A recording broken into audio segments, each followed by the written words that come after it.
રાજ્યમાં ભેળસેળિયા સક્રિય, તંત્રની લાલ આંખ, સેંકડો કિલો અખાદ્ય જથ્થાનો નાશ। તહેવારો નજીક આવતા ફરી એકવાર ભેળસેળિયા સક્રિય થયા। જો કે રાજ્યનું ફૂડ એન્ડ ડ્રગ્સ આ બાબતે ગંભીર છે। ભેળસેળિયા પર ફૂડ એન્ડ ડ્રગ્સ વિભાગે તવાઈ બોલાવી। ગાંધીનગર, રાજકોટ અને સુરેન્દ્રનગરમાં અલગ અલગ સ્થળે દરોડા પાડ્યા અને ભેળસેળયુક્ત ઘી, પનીર તેમજ અખાદ્ય જથ્થાનો નાશ કર્યો। ગાંધીનગર રેન્જ આઈજીની ટીમે દહેગામના ગલુદણ ગામે નકલી ઘી બનાવતી 3 ફેક્ટરી પર દરોડા પાડ્યા। આ દરોડા દરમિયાન 3 યુનિટમાંથી કુલ 9,300 કિલો શંકાસ્પદ ઘીનો જથ્થો જપ્ત કરવામાં આવ્યો। આ જથ્થાની કિંમત 48 લાખ રૂપિયાથી વધુ હોવાનું સામે આવ્યું। તપાસ દરમિયાન એસેન્સ અને કલરનો ઉપયોગ કરીને બનાવટી ઘી તૈયાર કરવામાં આવતું હોવાનો ખુલાસો થયો।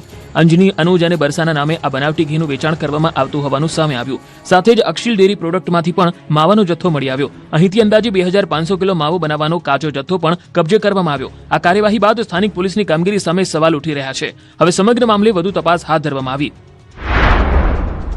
બીજી તરફ સુરેન્દ્રનગરમાં એનાલોગ પનીરને લઈ ફૂડ એન્ડ ડ્રગ્સ વિભાગે ચેકિંગ હાથ ધર્યું। સુરેન્દ્રનગર અને વઢવાણમાં 10થી વધુ સ્થળોએ હોટલ, રેસ્ટોરન્ટ અને પનીરના વેપારીઓને ત્યાં તપાસ કરવામાં આવી। અલગ અલગ સ્થળેથી પનીરના નમૂના લેવામાં આવ્યા, જેને લેબોરેટરીમાં તપાસ માટે મોકલવામાં આવ્યા। રિપોર્ટ બાદ શંકાસ્પદ જણાશે તો કાર્યવાહી કરવામાં આવશે।